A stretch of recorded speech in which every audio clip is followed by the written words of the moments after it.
Good morning दोस्तों, स्वागत है आपका आज के मुख्य समाचारों में। जी हां दोस्तों, आपको यहां पर देखने को मिलेंगी देश दुनिया से जुड़ी तमाम बड़ी खबरें मुख्य समाचारों के रूप में। तो चलिए दोस्तों, जान लेते हैं आज की पहली बड़ी खबर। संसद में स्वास्थ्य मंत्री बोले, नए वेरिएंट से चुनौती बढ़ी। मांडविया ने कहा प्रिकॉशन डोज बढ़ाए जाएं, वायरस से लगातार लड़ाई है जरूरी। जी हां दोस्तों, लोकसभा में विपक्ष ने चीन के मुद्दे पर जमकर हंगामा किया। विपक्ष के हंगामे के बीच गुरुवार को केंद्रीय स्वास्थ्य मंत्री मनसुख मांडविया ने देश में कोरोना के हालात पर बयान दिया। उन्होंने कहा कि पिछले 3 साल में वायरस के बदलते स्वभाव ने सेहत के लिए खतरा पैदा किया है। इसने हर देश को प्रभावित किया है। 1 साल में भारत में लगातार कोविड केसों में कमी दर्ज की गई। अभी 153 केस रोजाना आ रहे हैं। पूरी दुनिया में 5.87 लाख केस रोज दर्ज हो रहे हैं। Japan, south Korea, USA, France जैसे देशों में कोविड से मौतों की संख्या बढ़ी है। उन्होंने कहा कि नए वेरिएंट से चुनौती बढ़ी है। हर प्रोटोकॉल का पालन करना जरूरी है। हमने कोविड महामारी का मैनेजमेंट किया है। हमने राज्यों की सहायता की ताकि वे कोविड के खिलाफ लड़ सकें। 220 करोड़ कोविड वैक्सीन लगाई गई है। 90% आबादी को दोनों टीके लग चुके हैं। 25 करोड़ से ज्यादा आबादी को प्रिकॉशन डोज लग चुकी है। इसके बाद दोस्तों, अगली बड़ी खबर। दिल्ली एम्स में मास्क अनिवार्य, 5 से ज्यादा लोगों के जमा होने पर लगी रोक। जी हां दोस्तों, दुनिया भर में कोविड के बढ़ते मामलों को देखते हुए दिल्ली एम्स ने एडवाइजरी जारी कर दी है। इसमें कहा गया है कि अब एम्स के स्टाफ को अस्पताल परिसर में कोविड नियमों का पालन करना होगा। अब परिसर में मास्क पहनना अनिवार्य कर दिया गया है। 5 से ज्यादा लोगों के जमा होने पर भी रोक लगा दी गई है। इसके अलावा कैंटीन में भीड़ भाड़ से बचने की अपील की गई है। एम्स प्रशासन की ओर से जारी की गई एडवाइजरी के मुताबिक कोविड के प्रसार को रोकने के लिए कर्मचारी स्वच्छता और सैनिटाइजेशन पर जोर दें। सोशल डिस्टेंसिंग मेंटेन करें। हाथों को साबुन से धोएं और सैनिटाइज करें। अधिकारियों के रूम में सिटिंग अरेंजमेंट कोविड नियमों के मुताबिक किए जाएं। इसके अलावा हाई रिस्क वाले कर्मचारियों, जिनमें बुजुर्ग, प्रेग्नेंट और अन्य बीमारियों से ग्रसित लोगों को अधिक ध्यान रखने के लिए कहा गया है। इसके बाद दोस्तों, अगली बड़ी खबर। नेपाल सुप्रीम कोर्ट के आदेश के बावजूद भी नहीं छूट पाया चार्ल्स सोबराज। जेल प्रशासन ने रिहाई से किया इनकार। जी हां दोस्तों, बिकनी किलर के नाम से मशहूर चार्ल्स सोबराज को बीते दिन ही नेपाल की सुप्रीम कोर्ट ने रिहा करने का आदेश दिया था, लेकिन सर्वोच्च अदालत के आदेश के बावजूद जेल प्रशासन ने चार्ल्स सोबराज को रिहा करने से इनकार कर दिया। इसके अलावा सोबराज के वकीलों को भी मिलने नहीं दिया गया है। जेल प्रशासन का दावा है कि सुप्रीम कोर्ट का फैसला अस्पष्ट है और इसमें यह उल्लेख नहीं है कि किस मुकदमे में रिहा करने को कहा गया है। दरअसल चार्ल्स सोबराज पर कई मामले चल रहे हैं। इस समय सोबराज 2 विदेशी युवतियों की हत्या के आरोप में उम्र कैद की सजा काट रहा था। इसके अलावा सोबराज एक हत्या के प्रयास और जेल में हुए मर्डर अटेम्प्ट मामले में भी दोषी पाया गया था। जेल प्रशासन ने सुप्रीम कोर्ट से सब कुछ स्पष्ट होने के बाद ही छोड़ने की बात कही है। दोस्तों, आपकी जानकारी के लिए बता दें, नेपाल की सुप्रीम कोर्ट ने पिछले दिन ही उसे उम्र पूरी कर लेने की वजह से रिहा करने का फैसला किया था। यानी कि उम्र कैद का समय एक निर्धारित होता है जो उसने पूरा कर लिया था। नेपाल सुप्रीम कोर्ट के जज सपना प्रधान मल्ला और तिल प्रसाद श्रेष्ठ की बेंच ने सोबराज को रिहा करने का आदेश दे दिया था। दरअसल सोबराज ने जेल से रिहा होने के लिए याचिका दायर की थी। इसके बाद दोस्तों, अगली बड़ी खबर। सरकार ने यात्रा रद्द कराने के लिए नया आइडिया निकाला है। मांडविया की चिट्ठी पर राहुल गांधी का हमला। जी हां दोस्तों, दुनिया भर में कोरोना के बढ़ते मामलों को देखते हुए केंद्रीय स्वास्थ्य मंत्री मनसुख मांडविया ने भारत जोड़ो यात्रा को स्थगित करने के लिए राहुल गांधी को चिट्ठी लिखी थी। मांडविया ने कहा कि भारत जोड़ो यात्रा में कोरोना गाइडलाइंस का सख्ती से पालन किया जाए। अगर कोविड प्रोटोकॉल का पालन करना संभव नहीं हो तो भारत जोड़ो यात्रा को देश हित में स्थगित कर देना चाहिए। इसको लेकर अब राहुल गांधी ने केंद्र सरकार पर हमला बोला है। राहुल गांधी ने कहा है कि इन्होंने अब नया आइडिया निकाला है। मुझे लेटर लिखा है, यात्रा बंद करो क्योंकि कोविड आ रहा है। राहुल गांधी ने सरकार पर हमला बोलते हुए कहा कि अब यात्रा को रोकने के लिए बहाने बन रहे हैं। मास्क पहनो, यात्रा बंद करो, कोविड फैल रहा है। हिंदुस्तान की शक्ति से, सच्चाई से ये लोग डर गए हैं। ये सच्चाई है। यात्रा में हम 100 दिन से ज्यादा चले हैं, जिसमें हिंदू, मुस्लिम, सिख, ईसाई हर जात के लोग शामिल हुए। राहुल गांधी ने कहा कि यह भी मत सोचो कि यह दिन बहुत दूर है। यह दिन बहुत दूर नहीं है। यह दिन आने वाला है जिस दिन ये देश फिर मिलकर भाईचारे के साथ, मोहब्बत के साथ एक साथ आगे बढ़ेगा। हम तोड़ने नहीं देंगे। जितनी कोशिश करनी है करो, पर हम इस देश को तोड़ने नहीं देंगे। ये जो यात्रा है कश्मीर तक जाएगी। इसके बाद दोस्तों, अगली बड़ी खबर। कटीले तार, तारों में करंट और सेंसर्स, देश से भाग रहे नागरिकों को रोकने के लिए चीन की बाड़ेबंदी। जी हाँ दोस्तों, चीन कोरोना की अब तक की सबसे बड़ी लहर का सामना फिलहाल कर रहा है। वहां अस्पतालों में मरीजों के लिए जगह नहीं बची है, कब्रिस्तान के बाहर कारों की लंबी कतार लग गई है। ऐसे माहौल ने लोगों को डरा दिया है। आलम यह हो रहा है कि लोग देश छोड़कर भागने की कोशिश कर रहे हैं। ताजा मामला यूनान प्रांत में देखने को मिला। यह ऐसा प्रांत है जिसकी सीमा 3 देशों को छूती है। जीरो कोविड पॉलिसी लागू होने के बाद इस प्रांत की सीमा सुरक्षा काफी चुस्त कर दी गई है। खास तौर से रुइल शहर में सुरक्षा के पुख्ता इंतजाम कर दिए गए हैं, क्योंकि यह म्यांमार सीमा से सटा हुआ शहर है। सीमा पार करने वालों पर नजर रखने के लिए कैमरे, अलार्म, मोशन सेंसर और इलेक्ट्रोफाइड फेंस लगा दिए गए हैं। फिर भी लोग रुकने का नाम नहीं ले रहे हैं। लोग फेंस को तोड़कर उनके ऊपर से कूदकर दूसरी जगह पर पनाह लेने के लिए जा रहे हैं। इसके बाद दोस्तों अगली बड़ी खबर, सबसे बुजुर्ग नर ओरंगुटान का अमेरिका में निधन, उम्र थी 45 साल। जी हाँ दोस्तों, उत्तरी अमेरिका का सबसे बुजुर्ग नर ओरंगुटान रूडी वैलेटिनो अब इस दुनिया में नहीं रहा। 45 साल के रूडी ने दिसंबर की शुरुआत में ही अपना 45वां जन्मदिन मनाया था। उसकी मौत ह्यूमन चिड़ियाघर में हुई। उसकी मौत के कुछ दिन पहले ही उसके ऊपर एक डॉक्यूमेंट्री बनाई गई थी। ह्यूमन चिड़ियाघर की प्रवक्ता जेसिका रिस ने कहा है कि रूडी को दिल की बीमारी थी, वह दवाइयां खा रहा था। मौत वाले दिन शुरुआत में वह सबसे सामान्य तरीके से पेश आ रहा था। उसने अपने बाड़ी के बाहर समय बिताया, लोगों से बातचीत कर रहा था।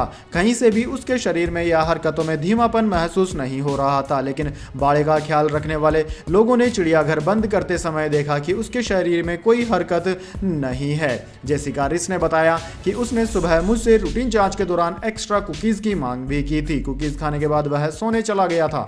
थोड़ी देर आराम करने के बाद अपनी 42 वर्षीय मादा केली के साथ बाड़े के बाहरी हिस्से में आया। केली लगातार अपने रूडी के आसपास ही रह रही थी। वह नजर रख रही थी कि कहीं रूडी को कुछ हो तो नहीं रहा है। रूडी का जन्म 8 दिसंबर 1977 को टेक्सास के ब्राउन्सविले स्थित ग्लेडीज पोर्टर चिड़ियाघर में हुआ था। इसके बाद दोस्तों अगली बड़ी खबर, स्कूलों में लड़कियों को मुफ्त लगेगी सर्वाइकल कैंसर की वैक्सीन। जी हां दोस्तों, सर्वाइकल कैंसर की रोकथाम के लिए केंद्र सरकार एक बड़ा फैसला लेने जा रही है। मीडिया रिपोर्ट्स के अनुसार केंद्र सरकार ने 9 से 14 साल की लड़कियों को स्कूल में ही सर्वाइकल कैंसर की वैक्सीन देने की योजना बनाई है। भारतीय महिलाओं में सामने आने वाला सर्वाइकल कैंसर दूसरा सबसे बड़ा कैंसर रोग है। वैश्विक स्तर पर सर्वाइकल कैंसर को महिलाओं में एक बड़ा रोग माना जाता है। दोस्तों आपकी जानकारी के लिए बता दें, सरकार के ऐलान के अनुसार सर्वाइकल कैंसर की वैक्सीन उन स्कूलों में पहले दी जाएगी जहां पर लड़कियों की संख्या ज्यादा है। अभियान के दिन जो लड़कियां स्कूल नहीं आ सकेंगी उनके वैक्सीनेशन के लिए नजदीकी स्वास्थ्य केंद्र पर व्यवस्था की जाएगी। स्कूल न जाने वाली 9 से 14 साल की लड़कियों को सामुदायिक अभियान और मोबाइल टीम के जरिए इस वैक्सीन का हिस्सा बनाया जाएगा। इसके रजिस्ट्रेशन के लिए यूविन ऐप का इस्तेमाल किया जा सकता है। इसके बाद दोस्तों अगली बड़ी खबर, रोहित शर्मा से T20 वनडे की कप्तानी छीनी जा सकती है। हार्दिक होंगे नए कप्तान, बोर्ड ने बातचीत की, लेकिन पांड्या ने समय मांगा। जी हाँ दोस्तों, रोहित शर्मा को वनडे और T20 की कप्तानी से हटाया जा सकता है। हार्दिक पांड्या उनकी जगह लेंगे। बीसीसीआई इस पर विचार कर रहा है और जल्द इसका ऐलान भी हो सकता है। ANI ने सूत्रों के हवाले से दावा किया है कि बोर्ड ने इस मामले में पांड्या से बातचीत की है, लेकिन उन्होंने अभी कोई जवाब नहीं दिया है। फैसला लेने के लिए समय मांगा है। दोस्तों हार्दिक ने IPL में पहली बार कप्तानी करते हुए नई टीम गुजरात टाइटंस को चैंपियन बनाया था। उन्होंने 15 मैचों में 44.27 की औसत से 487 रन बनाए। यही नहीं, उन्होंने अपनी पारी में 4 अर्धशतक भी लगाए, साथ ही 8 विकेट लिए। उधर दोस्तों T20 में उनकी कप्तानी में टीम इंडिया ने न्यूजीलैंड और आयरलैंड में T20 सीरीज भी जीती थी। इसके बाद दोस्तों अगली बड़ी खबर, मैं फिर कहूंगा गो कोरोना गो, बढ़ते खतरे के बीच बोले केंद्रीय मंत्री रामदास अठावले। जी हां दोस्तों, केंद्रीय मंत्री रामदास अठावले अपने अलग अंदाज और अपनी तुकबंदी के लिए जाने जाते हैं। एक बार फिर कोरोना वायरस के बढ़ते प्रकोप के बीच केंद्रीय मंत्री ने नारा दिया है। इस बार उन्होंने कहा है कि अगर कोरोना आएगा तो मैं फिर कहूंगा गो कोरोना गो, कोरोना गो। इससे पहले ये गो कोरोना गो के साथ नो कोरोना नो का नारा भी सुना चुके हैं। गुरुवार को केंद्रीय मंत्री रामदास अठावले ने पत्रकारों से बातचीत में कहा कि कोरोना के दोबारा आने की संभावना है। चीन के मुकाबले भारत को ज्यादा खतरा हो सकता है। इसी बात को देखते हुए प्रधानमंत्री नरेंद्र मोदी ने आज मीटिंग बुलाई है, जिसमें सभी के सुझाव लिए गए हैं। इसके बाद दोस्तों अगली बड़ी खबर, मारुति सुजुकी ने तमिलनाडु के पोर्ट से डील साइन की। कामराजर पोर्ट से दुनिया भर में हर साल 20,000 कारें एक्सपोर्ट करेगी कंपनी, 5 साल के लिए किया कॉन्ट्रैक्ट। जी हां दोस्तों, मारुति सुजुकी इंडिया लिमिटेड ने ग्लोबल मार्केट में अपनी कारों को एक्सपोर्ट करने के लिए तमिलनाडु के कामराज पोर्ट से डील साइन की है। यह डील 5 साल के लिए की गई है। ऑटोमोबाइल यूनिट्स को इंपोर्ट और एक्सपोर्ट करने के लिए कामराजर पोर्ट के मैनेजमेंट ने एक car cum general cargo berth develop किया है। इसका इस्तेमाल Africa, Middle East, Latin America, ASEAN और रीजन में कारों के एक्सपर्ट के लिए किया जाएगा। शार्क रीजन्स में भारत की सबसे बड़ी कार निर्माता कंपनी ने गुरुवार को इसकी घोषणा करते हुए कहा था कि वह इस पोर्ट से सालाना 20,000 व्हीकल्स को एक्सपोर्ट करेगा। एक्सपोर्ट के लिए देश में कंपनी का यह चौथा पोर्ट है। वर्तमान में मारुति सुजुकी मुंबई, बुंद्रा और पीपावाव बंदरगाहों से अपनी गाड़ियों को विदेश में एक्सपोर्ट कर रही है। इसके बाद दोस्तों अगली बड़ी खबर, नए साल से महंगे हो सकते हैं जियो और एयरटेल के रिचार्ज प्लान्स। जी हां दोस्तों, क्रिसमस और नए साल को लेकर लोग बेहद खुश हैं। नए साल के उत्साह को थोड़ा फीका करने के लिए एक खबर सामने आई है। जी हां दोस्तों, दरअसल नए साल से मोबाइल रिचार्ज प्लान्स महंगे हो सकते हैं। टेलीकॉम ऑपरेटरों द्वारा टैरिफ में वृद्धि की जा सकती है। टेलीकम्युनिकेशन की दिग्गज कंपनी जियो और एयरटेल रेवेन्यू और मार्जिन को बढ़ाने के लिए मौजूदा प्लान्स की कीमत में 10% तक की बढ़ोतरी कर सकते हैं। बिजनेस इनसाइडर की एक रिपोर्ट के अनुसार जियो और एयरटेल समेत अन्य दूरसंचार ऑपरेटर अगले 3 वर्ष यानी कि financial year 2023, financial year 24, financial year 2025 में लगातार टैरिफ में 10% की बढ़ोतरी की घोषणा कर सकते हैं। इसका मतलब यह है कि आने वाले 3 सालों में हर चौथी तिमाही में यूजर्स को मोबाइल रिचार्ज प्लान्स की कीमतों में बढ़ोतरी देखने को मिलेगी। दोस्तों, रिपोर्ट्स के अनुसार टेलीकम्युनिकेशन कंपनियां यह फैसला राजस्व और मार्जिन पर बढ़ रहे दबाव के चलते ले रही है। हालांकि इस साल की तीसरी तिमाही में इस बार एयरटेल, वोडाफोन आइडिया और जियो का प्रति उपभोगकर्ता औसत राजस्व यानी कि ARPU मामूली रूप से बढ़ा है। अगर नए साल से ये प्लान्स में बढ़ोतरी होती है तो कंपनियों को इससे जरूर फायदा होगा। इसके बाद दोस्तों अगली बड़ी खबर, लगातार तीसरे दिन गिरा शेयर बाजार। सेंसेक्स से 241 अंक फिसलकर 60,826 पर बंद। निफ्टी भी 71 अंक टूटा।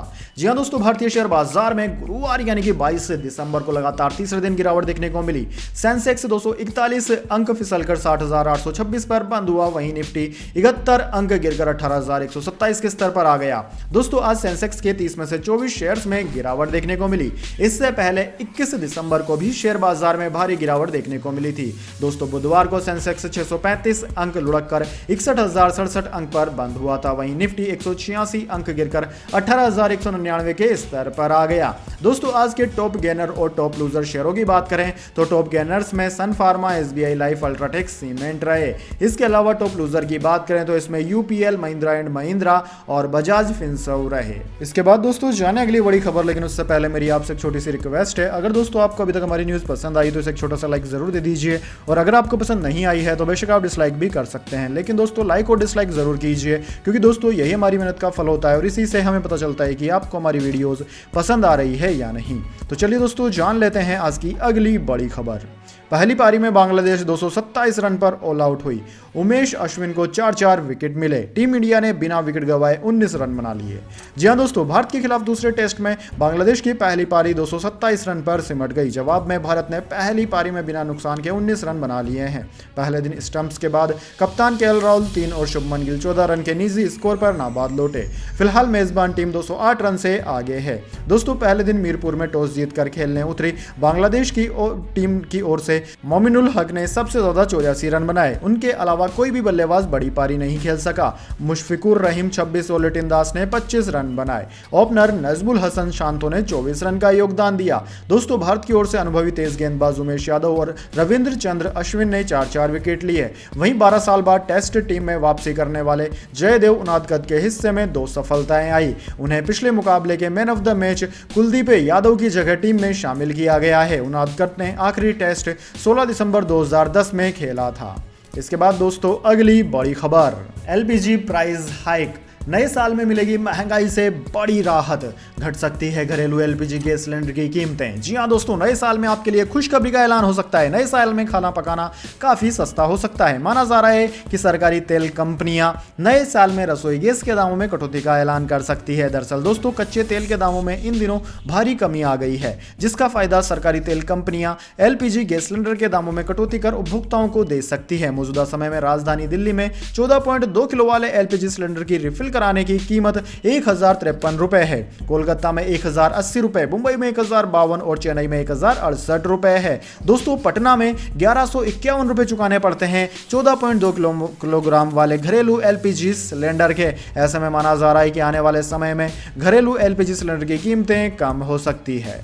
इसके बाद दोस्तों, अगली बड़ी खबर, गोल्ड सिल्वर प्राइस टुडे। सोने की कीमत ने फिर बनाया रिकॉर्ड, चांदी भी हाई लेवल पर। जी हां दोस्तों, सोने और चांदी की कीमतों में लगातार तेजी का सिलसिला जारी है। गोल्ड कीमत में तेजी के साथ इस साल के रिकॉर्ड स्तर पर पहुंच गया है। दिसंबर के 20 दिन में सोना 2000 रुपए प्रति 10 ग्राम से ज्यादा और चांदी करीब 6300 रुपए चढ़ गई है। इससे पहले नवंबर में भी सोने के दाम में 2600 रुपए प्रति 10 ग्राम और चांदी में 5000 रुपए से ज्यादा की बढ़ोतरी दर्ज की गई थी। दोस्तों, आने वाले दिनों में सोने के 56,000 के पार और चांदी के 80,000 रुपए तक जाने की संभावना जताई जा रही है। गुरुवार के कारोबार के दौरान मल्टी कमोडिटी एक्सचेंज एमसीएक्स पर गिरावट और सराफा बाजार में तेजी देखी गई। इसके बाद दोस्तों, अगली बड़ी खबर, सुशांत सुसाइड मामले में आदित्य ठाकरे की इन्वॉल्वमेंट पर सवाल। सांसद राहुल शिवले बोले, रिया चक्रवर्ती को 44 बार कॉल करने वाला शख्स यही था। जी हां दोस्तों, सुशांत सिंह राजपूत की मौत पर हुआ विवाद एक बार फिर से पैदा होता दिख रहा है। महाराष्ट्र के सीएम एकनाथ शिंदे गुट के सांसद राहुल शिवले ने बुधवार को सुशांत की मौत में आदित्य ठाकरे की इन्वॉल्वमेंट पर सवाल उठाया है। राहुल शिवले का कहना है कि सीबीआई की जांच में यह मामला सामने आया था कि रिया चक्रवर्ती को किसी एयू ने 44 बार कॉल किया था। राहुल शिवले ने लोकसभा में इस मामले को उठाते हुए कहा कि रिया चक्रवर्ती को किसी एयू नाम के शख्स ने 44 बार कॉल किया था और बिहार पुलिस का कहना है कि वो एयू कोई और नहीं बल्कि आदित्य ठाकरे ही था। तो मैं ये जानना चाहता हूं कि सीबीआई इस मामले में क्या जांच कर रही है। राहुल शिवले के आरोप पर आदित्य ठाकरे का भी रिएक्शन आया। आदित्य ने कहा कि मैं सिर्फ इतना कहूंगा कि मैं आपसे ज्यादा प्यार करता हूं। ये जो अपने घर और पार्टी के नहीं हुए तो ऐसे व्यक्तियों से हम क्या ही उम्मीद कर सकते हैं। ये सब बातें कहकर वो सीएम एकनाथ शिंदे के भूमि घोटाले से जनता का ध्यान भटकाना चाहते हैं। मैं उस गंदगी में नहीं जाना चाहूंगा जिस गंदगी में वो पहले से ही हैं। हम लोग पूरी तरह से साफ और निर्दोष हैं और ऐसी कोई भी बिना सिर पैर की बातों का जवाब देने के लिए मैं उत्तरदायी नहीं हूं। इसके बाद दोस्तों, अगली बड़ी खबर, सऊदी को नाराज करेगा पाकिस्तान, अब ईरान से ऑयल खरीदेगी शहबाज शरीफ सरकार, अमेरिका लगा सकता है प्रतिबंध। जी हां दोस्तों, पाकिस्तान की शहबाज शरीफ सरकार अब ईरान से तेल खरीदने जा रही है। रूस से क्रूड ऑयल खरीदने का दावा पूरी तरह नाकाम हो चुका है। बहरहाल अब पाकिस्तान सरकार ईरान से तेल लेती है तो उसे कई मुश्किलों का सामना करना पड़ सकता है। पहली बात तो यह है कि ईरान और सऊदी अरब के बीच कट्टर दुश्मनी है। अगर पाकिस्तान इस फैक्ट को नजरअंदाज करते हुए ईरान से ऑयल डील करता है तो सऊदी नाराज होगा और इसका खामियाजा पाकिस्तान को उठाना पड़ेगा। दूसरी बात दोस्तों, ईरान के एटमी प्रोग्राम के चलते उस पर अमेरिका ने सख्त प्रतिबंध लगा रखे हैं। अगर पाकिस्तान फिर भी वहां से तेल लेता है तो उसे भी अमेरिकी प्रतिबंधों का सामना करना पड़ेगा। दोस्तों, खास बात यह है कि डोनाल्ड ट्रंप के दौर में भी पाकिस्तान ने ऐसी ही कोशिश की थी, बाद में हाथ खींच लिए थे। इसके बाद दोस्तों, अगली बड़ी खबर, ओपी राजभर ने किया सपा का स्टिंग ऑपरेशन, अखिलेश यादव पर लगाया गंभीर आरोप। जी हां दोस्तों, अपने तेवरों से सुर्खियों में रहने वाले सुलहदेव भारतीय समाज पार्टी अध्यक्ष ओपी प्रकाश राजभर ने एक बार फिर अखिलेश यादव पर जुबानी वार किए हैं। सुबह सपा के दो बागी नेताओं के सपा कार्यालय में पहुंचने के बाद राजभर हमलावर हुए। उनका कहना है कि अखिलेश सुबह सभा को खत्म करना चाहते हैं। कहा कि चुनाव से पहले अखिलेश हमें सीट नहीं देना चाहते थे, वो तब से हमारे नेताओं को तोड़ने की कोशिश कर रहे थे। राजभर ने कहा कि अखिलेश को समाजवादी पार्टी विरासत में मिली है, जबकि मैंने मेहनत से अपनी पार्टी खड़ी की है। इस दौरान राजभर ने सपा नेता उदय वीर पर भी हमला बोला। कहा कि उदय वीर का पर्चा तो लोगों ने फाड़कर फेंक दिया था। अखिलेश यादव की कृपा पर खाने वाले राजपूत समाज के लोगों को नहीं इकट्ठा कर सकते। सपा दफ्तर जाने वाले नेताओं के मामले में राजभर ने एक वीडियो दिखाते हुए कहा कि ये चोरी से क्यों जा रहे हैं। अखिलेश की साजिश का खुलासा हो गया है। कहा कि जो हमारी पार्टी की गाड़ी से चलता हो, अचानक उसके घर के बाहर तमाम गाड़ियां खड़ी हो जाए तो ये कैसे हुआ, ये अखिलेश ने भेजी है। वीडियो को लेकर कहा कि यह सपा और अखिलेश का स्टिंग ऑपरेशन है। तंज कसते हुए कहा कि उनका नवरत्न कह रहा है कि ये राजनीतिक मुलाकात है, लेकिन मिलने वाला बोल नहीं रहा क्योंकि उसने माल लिया है। जब तक ये नवरत्न अखिलेश को जमीन में दफना नहीं देंगे तब तक नहीं मानेंगे। इसके बाद दोस्तों अगली बड़ी खबर, कोरोना वायरस के लिए अब इंजेक्शन की नहीं होगी जरूरत, नेजल वैक्सीन को मिली मंजूरी केंद्रीय स्वास्थ्य मंत्री। जी हां दोस्तों, केंद्रीय स्वास्थ्य मंत्री मनसुख मांडविया ने गुरुवार को सदन में बताया कि विशेषज्ञ समिति ने कोरोना वायरस के लिए नाक से दिए जाने वाले नेजल वैक्सीन को मंजूरी दे दी है। इसका मतलब यह है कि आगामी दिनों में कोविड-19 वायरस के खिलाफ बचाव के लिए इंजेक्शन की जरूरत नहीं पड़ेगी। भारत बायोटेक इंटरनेशनल लिमिटेड ने बीते 28 नवंबर को बताया था कि उसके नाक से लिए जा सकने वाले कोविड-19 रोधी टीके इनकोवैक को केंद्रीय औषधि मानक नियंत्रण संगठन से भारत में 18 साल या उससे ज्यादा उम्र के लोगों में आपात स्थिति में नियंत्रित उपयोग की मंजूरी मिल गई है। इनकोवैक दुनिया का पहला ऐसा टीका है जिसे प्राथमिक सिरिंज में और हेटेरोलोगस बूस्टर खुराक दोनों के रूप में मंजूरी मिली है। कंपनी ने कहा है कि 3 चरण के क्लिनिकल परीक्षणों में टीका लेने वालों का परीक्षण किया गया और सफल परिणाम आने के बाद उसे खास तौर से नाक में ड्रॉप यानी कि बूंद के जरिए डालने के लिए विकसित किया गया है। टीका निर्माता ने बताया कि BBV 154 को विशेष तौर पर नाक के रास्ते देने के लिए तैयार किया गया है। कंपनी ने कहा है कि इसके साथ ही नाक से टीका देने की प्रणाली को इस तरह से डिजाइन व विकसित किया गया है जिससे वह निम्न व मध्य आय वाले देशों के लिए किफायती होगा। तो दोस्तों यह थी आज की तमाम बड़ी खबरें। इसके बाद दोस्तों बारी आती है आज के माइंड क्विज क्वेश्चन की। जी हां दोस्तों, एक आसान से सवाल का जवाब देकर आप जीत सकते हैं एक अमेजिंग सरप्राइज गिफ्ट हमारे यूट्यूब चैनल की ओर से। तो दोस्तों आज का सवाल आपकी स्क्रीन पर आ चुका है। भारत की पहली महिला राष्ट्रपति कौन थी? जी हां दोस्तों, अगर आप जानते हैं भारत की पहली महिला राष्ट्रपति का नाम तो जल्दी से कमेंट बॉक्स में लिख दीजिए। अगर दोस्तों आपका जवाब होता है एकदम सही और आप चुने जाते हैं लक्की विजेता के रूप में तो आपको मिल सकता है एक अमेजिंग सरप्राइज गिफ्ट हमारे यूट्यूब चैनल की ओर से। तो दोस्तों जल्दी से अपना उत्तर कमेंट बॉक्स में लिख दीजिए, वीडियो को लाइक कर लीजिए, चैनल को सब्सक्राइब करके बेल आइकन भी दबा लीजिए। धन्यवाद। वंदे मातरम। जय हिंद, जय भारत।